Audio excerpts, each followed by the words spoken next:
I mean, no one plans to get sick, and yet, here we are. My name is Matthew Zachary. I survived cancer, a stroke, and COVID-19, and somehow I'm still here. I also survived our stupid, broken healthcare system, and I want to help you survive it too. So let's go make healthcare suck less together. Because you know what? We're all out of patience. Hey, that's the name of the show.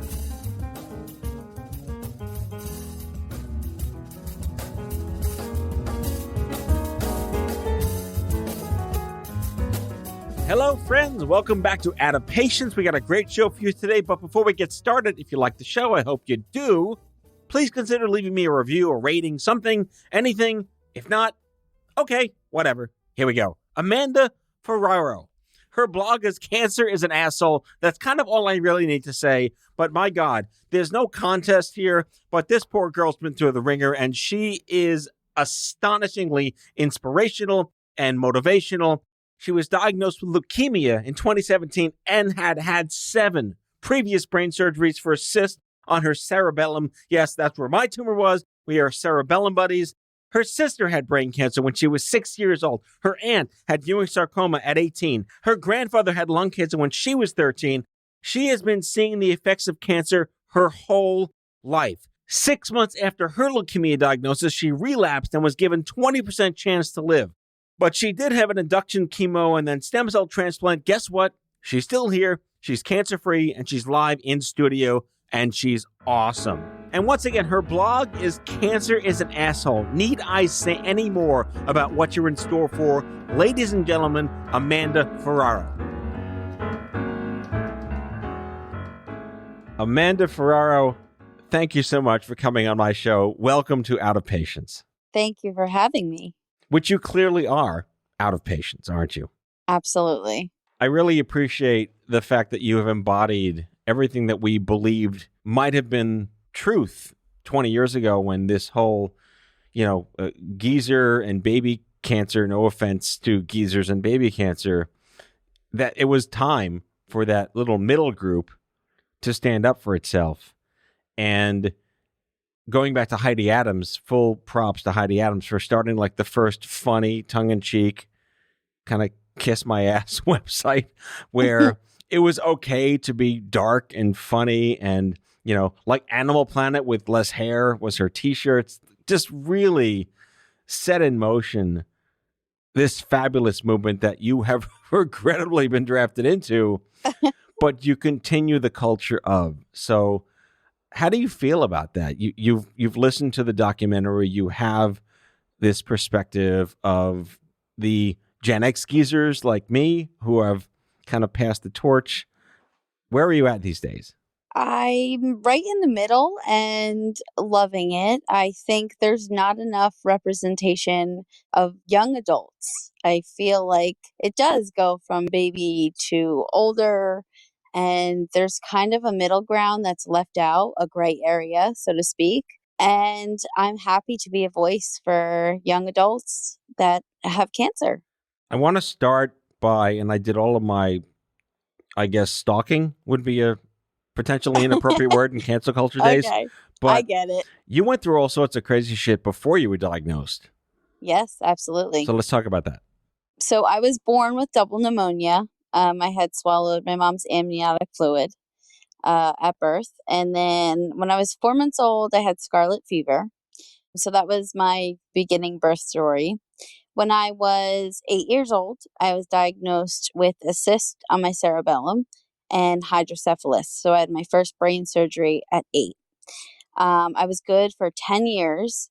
And then I had brain surgery again my senior year of high school in 2006, and then one in 2007 because the fluid was built up, another one or two in 2008, and that lasted a few years. And then I had a complete reconstruction in 2011.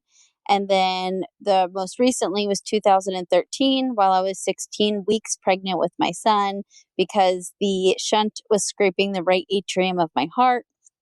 So that had to be shortened. But as of right now, I'm doing great.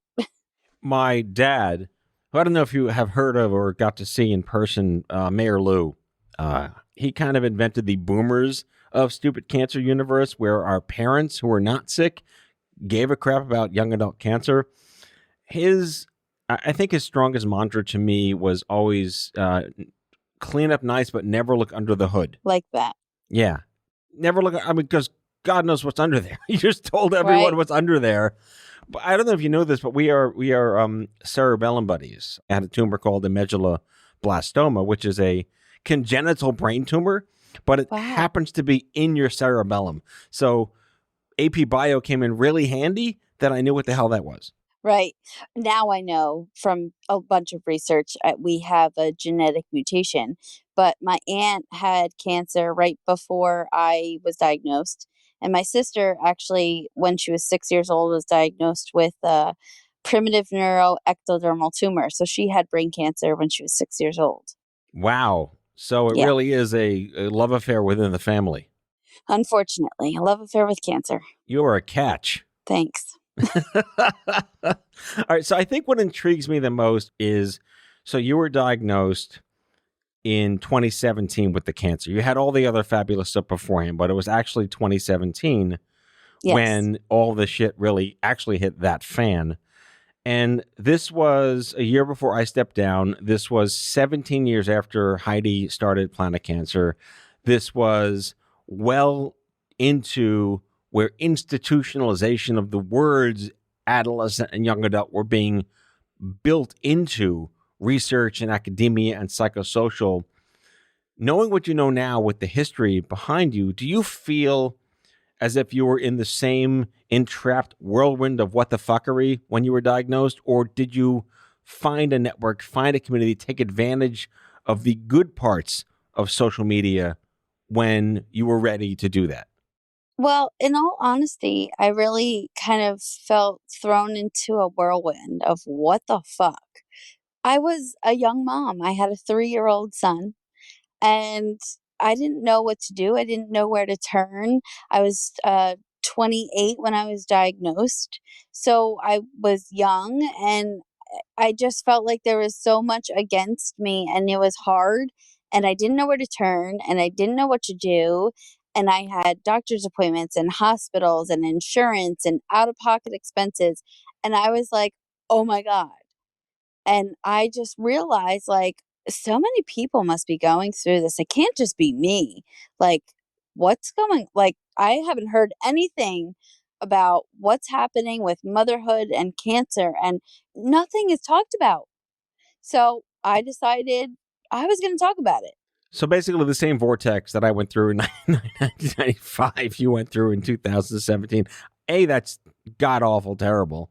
But so you don't feel like you were treated like a 28-year-old mom. You were treated like anyone else. That was just a number at the cancer center. Right. I just felt like, okay, you have cancer. This is what you're going to do. Here's your plan. Here's your schedule. Here's your treatment. Do it. And I was like, wait, I have a whole other life.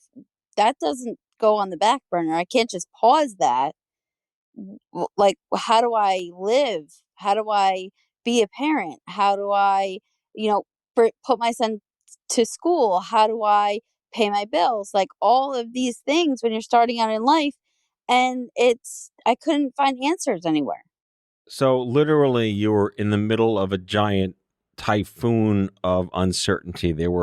No one came to your support rescue in a sense and said, hey, here's a group, here's a flyer, here's an event. There was no peer-to-peer anything at the onset. In the beginning, I had the Leukemia and Lymphoma Society, and they were peer-to-peer with me. I was able to talk to them, and they did have help with like financial things. But I felt like, okay, like I'm young, so I'm not pediatric, but I'm also not end of life. Like, where do I fit? So it was that for me, for being like, okay, I need to talk to people who are my age or who are going through the same things I'm going through, that I can talk to and say, this fucking sucks. Right. Yeah. So this speaks to me in a sense that it's not that all the hard work that we put in the 2000s hasn't paid off. It's that the idea that there are things that can help normalize to an extent and reduce your stress and give you those life hacks as a young mom are there, but it still falls into the vacuum of knowing those things exist because you're in crisis.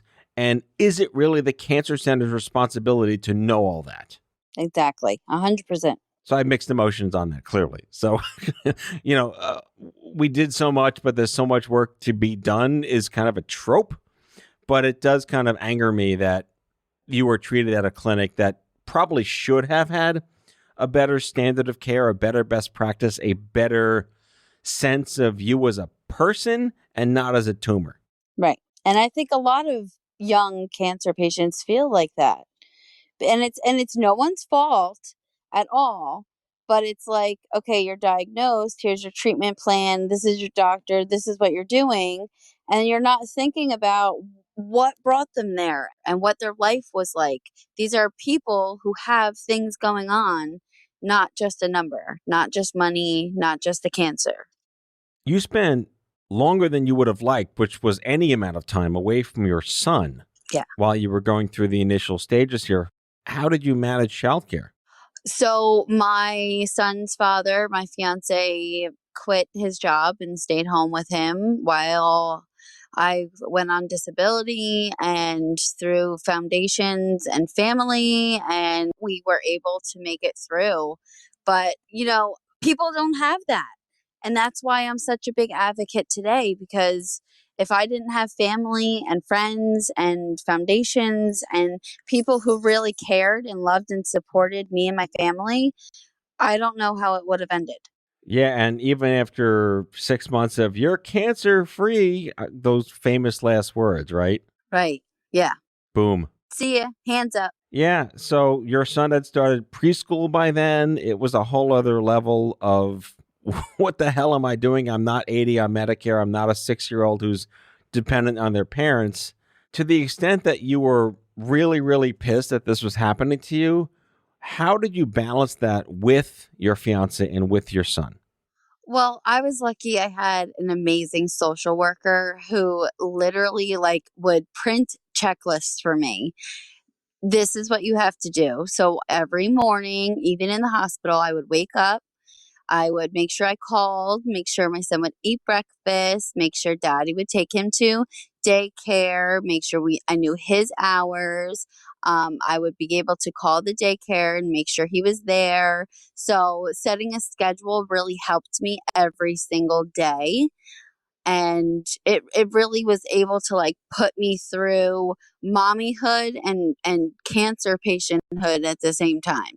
So it was like two different hoods, mommyhood and cancerhood, that came together in this horrific hurricane of emotions and anxiety and mental and physical stress and pain. But I had to get through it. So FaceTime probably came in very handy. Very handy. Very, very handy. See, a great use of modern technology that thankfully exists today. Although the Young Adult Cancer Movement didn't create that. We did buy all the iPhones when they started, so you're welcome. We're going to take a quick break and be right back with Amanda.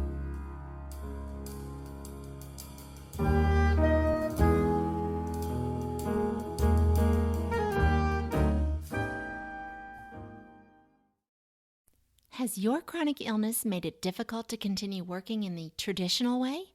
Want to learn how to find and create flexible remote work that both accommodates your chronic illness and generates an income? Join the Patients Getting Paid membership, a community of chronicpreneurs where people just like you find workshops and trainings, weekly updated condition-specific gigs, twice monthly coaching calls, co-workings, accountability, and the kindest community to support you on your path to make money while working from anywhere and taking good care of yourself. Learn more or join us at patientsgettingpaid.com.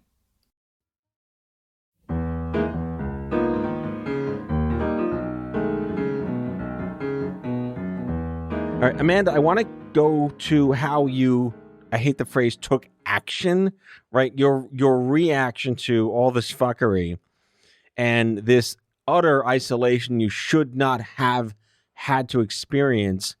lent itself towards your channeling that to the internets. Yeah. Are you a writer or you just became a writer? I just became a writer. I didn't do really great in language arts in school. Unfortunately, because of brain surgeries, I didn't finish college. And luckily, people kind of gravitated towards what I had to say. And I guess I kind of got lucky with it. What was the first thing you wrote? What came into your brain surgery head like mine that said, I'm going to write about this first?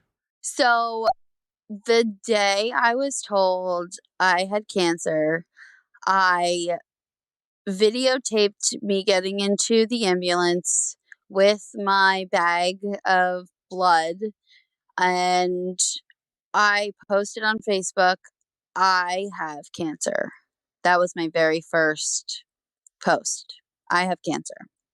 And I started a Facebook page so I could update family and friends.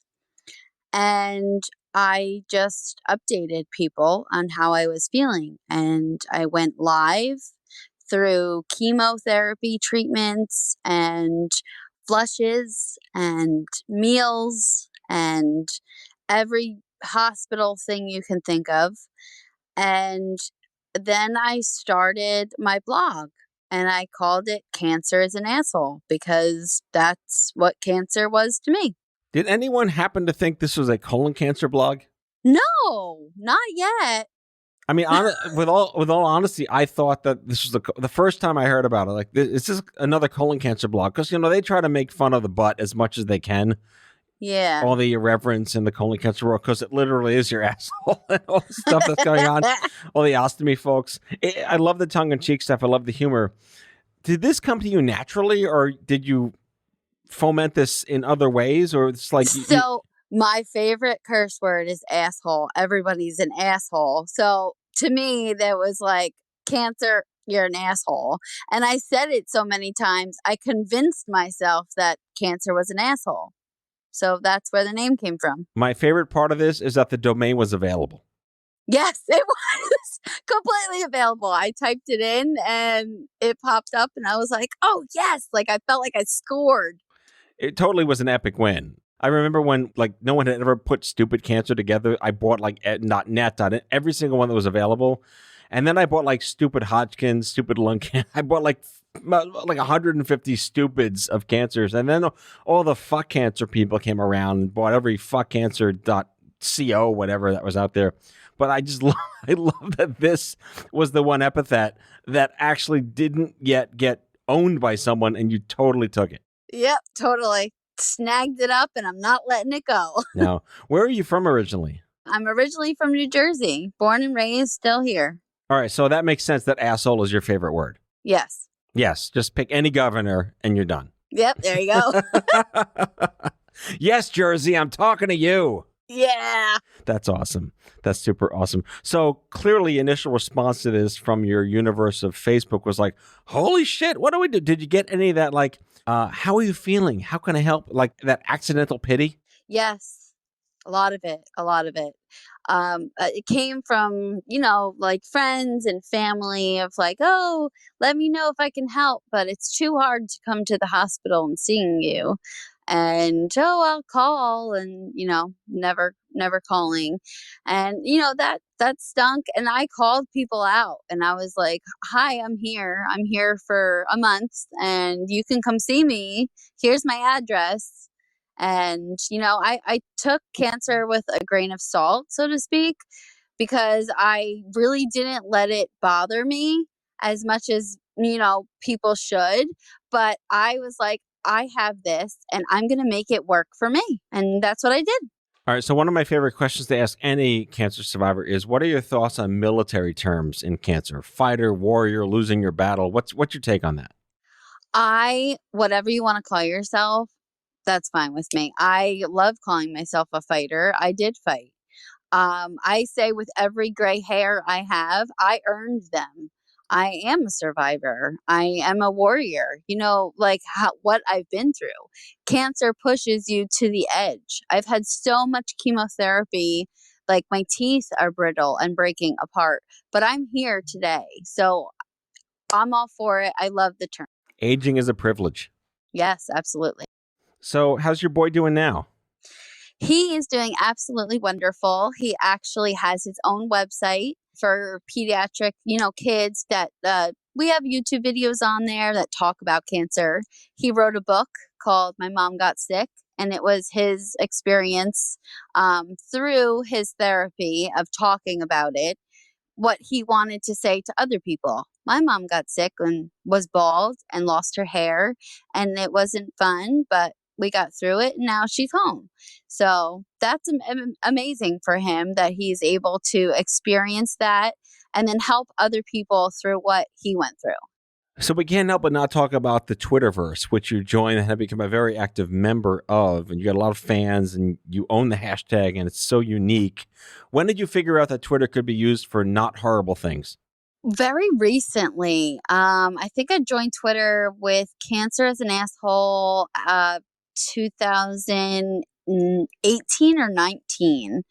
And it was me looking for people like me, moms that wanted to vent and just needed to talk to somebody who was willing to say that cancer fucking was horrible and it sucked and cancer is an asshole and I hate it. And I guess people just started gravitating towards the cancer is an asshole because it is. It's that, when you look up the definition of an asshole and it's somebody you don't want to be bothered with it, leave me alone. Like, it's the thing you don't want around you. And that's what cancer was. So, asking questions. What was the gray area for cancer? What would you like to say to your oncologist? What do you wish people who had cancer would talk about? What do you want in the hospital? And it's that conversation opener that really gets people interested. So it took me 7 years to find a peer, my first person that I felt was kind of equal to me. They were young, they had brain cancer, they understood what I was going through. And everyone else was like, oh, you had cancer? My grandpa died of cancer, or my dog died of cancer. Like things you really shouldn't say. What's your top, if you have a top 3 of what not to say to a cancer survivor, what would it be? Probably I know someone who had that and died, but that's okay. You're young. You'll get through it. Don't ever tell anyone who's diagnosed with cancer that you know someone who died of the same cancer. It Right. doesn't make you feel better. Certainly not, for sure. So did you have an aha moment when you first met your first young mom with cancer with a baby or with a young boy or young child? No, there wasn't like an aha moment. Like I said, I started from day one. So I was, walking around with my pole, getting my chemo because I, was bored and I wanted to get some exercise. And the nurses would tell other patients I was a young mom and I had cancer and I was talking on Facebook or giving other people moral support. And that's how I met other moms and dads that had kids that would come up to the hospital that, had a hard time and were depressed, and meeting other people with cancer. I feel like it might have been in the interest of the hospital to tell you there were other patients like you on the floor or in the building at any point. That just didn't happen. You just became the mayor of the hospital and these people found you. Yeah. My doctor connected me to a young patient that was my age that had went through leukemia as well, but she wasn't a mother. I don't know if it's HIPAA law or what, but they didn't say anything about anything, who's there, what they have, what kind of cancer, how old they were. I just kind of took it upon myself to start asking questions. So now you're kind of, quote, asterisk in the clear, wink, wink, right? What are you observing now in the boat wake of all the crap you went through? What are you writing about? What still bothers you?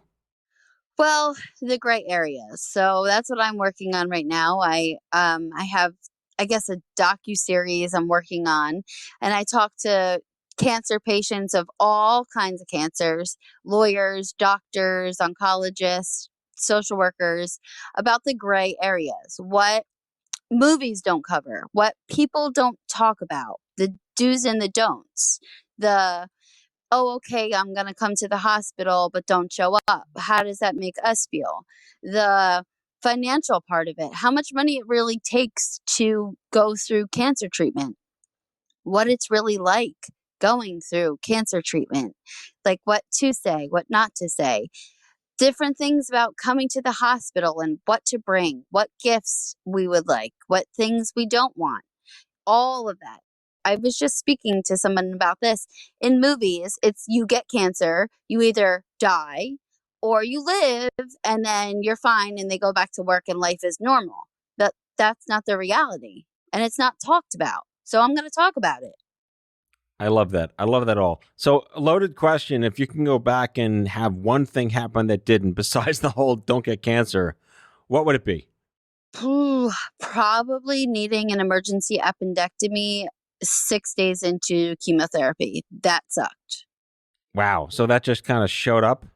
Yeah, 6 days into chemotherapy. And they didn't want to do it, but if they didn't do it, I would die. And if they did do it, I could possibly die. So it was a no-win situation.